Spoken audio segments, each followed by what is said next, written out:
technique we will be discussing is how to attach a seed bead with a half bead knot. The half bead knot is most used if you're going over 2 for a 14 count perforated paper, as in this case, or a 14 to 16 count Aida fabric, or a 28 to 32 count fabric. Larger than 14 count fabric or perforated paper, you would go over 1. The half bead knot is good for a size 8 to a size 11 Aida, where the size 11 bead would be too small. There wouldn't be enough of a bead. You need more larger bead. There. Yeah. You need more bead to cover the area. Got it. Okay. So again, what you would do is you would start in the number 1 hole, pick up 2 beads and go over 2 and down 1. And then the next step, when you go down in hole number 3, you go through the beads and down. So you've got 2 beads in 2 stitches and no beads going the next direction. When you say through the beads, do you mean in between the beads? In the hole of the bead. Okay. So you're going through the hole of the bead. And when you come back, though, it's in between the beads. Then it's in between Okay. the beads on the second leg of the stitch. Okay. Okay. So again, it would be the same for the Aida, and then when you have a larger count Aida fabric, such as larger than 14 count, you would go over 1. So this is a perfect kind of a stitch for, as I said before, a size 8 to a size 11 to fill in the space when you have a larger count. Okay. The next technique is the how to attach the seed bead with a 5 bead knot or a 5 bead posy. This one uses 5 beads per stitch.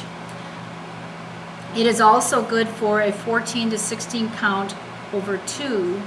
Anything larger than that, you would do it over 1. Again, you take for perforated paper, you start in hole number 1, you go through 2 beads, you skip over 2, go down 2, then you go to hole number 3, and you pick up, this time, unlike the half bead knot, you pick up 3 beads to do the 5 bead posy, and then go down number 4.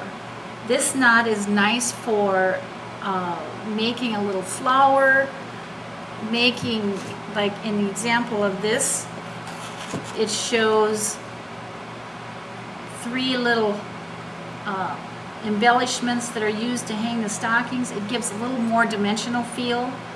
There are also some 5 bead knots interspersed here. It's good for making, like berries on a wreath or little flowers, something like that. That's what it's good for. Again, the 14 to 16 count Aida would be over 2, and larger than that, a larger Aida cloth, like a size 10 Aida, you would go over 1. The next technique will be the bead loop. This one can be used with either the petite beads or this regular size seed bead. Depending on how big you want your loop will depend on how many beads you actually pick up. Normally you use an odd number, but that's up to you. You can pick up 5 beads, 9 beads. What you do is you come up through the hole, and I've shown here the dark bead just for purposes of the display to show you which one is the first one. It can be a different color, it can be the same colors. You pick up those beads, that bead, and then you pick up all the other beads and then go back down through the first bead that you put in and down through the hole. And that will make a little loop. This is good for making little flower petals, making a bow on a little cat or something like that. In addition to the bead loop, you can do the bead streamer with a picot. That will add a little streamer onto if you wanted to do a little bow, or it can be like a fringe. You would pick up the number of beads depending on the length that you would want. You pick up the number of beads you want, and then you can go back through, skipping the last bead, back up through the other beads, or you can skip the last 2 or the last 3, depending on what kind of a little edge you want on the streamer. Again, it can be used for petite beads or seed beads. A bow can be made with a bead loop and a bead streamer, and here's a good example of that as we embellish this post office design using a bead loop and bead streamers. Also, you can do embellishment with a swag type of a design, in this case a garland, where we just did a little chain of beads to embellish the building. The last technique is how to attach bugle beads. We have 3 different sizes of bugle beads, a small, medium, and large. 6 millimeter, 9 millimeter, and 14 millimeter. You can attach the bugle beads with an elongated attachment where you would come up through the hole, through the bead, and down through the next hole, over to the next hole, and back down through the bead again into another hole.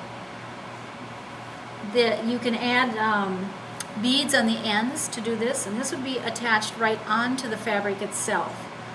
Another way you can do that is just to simply go through up one hole, through the bugle bead, and down another hole, and simply attach it that way rather than doing the elongated cross stitch. You may also do a streamer with a picot, just in a similar manner that we did the seed beads, using the bugle bead as the streamer part and then adding a seed bead or a petite bead at the bottom, either 1, 2, or 3, make a picot and go back up. This is good for a little fringe type of an effect. This is an example of attaching a bugle bead with an elongated cross stitch or with just a single stitch. One way is to leave the space where the stitches, where the bugle bead would go, do not stitch that, and you may then attach the bugle bead right in place right over that area. The other way is to do all the stitching and then go back and attach the bugle bead right on top of the stitches. When you're doing the bugle bead in a diagonal position, this is probably better to do. You don't have to worry about knowing if the fabric is going to be covered or not. It's better to probably do all the stitching and then attach the bugle bead.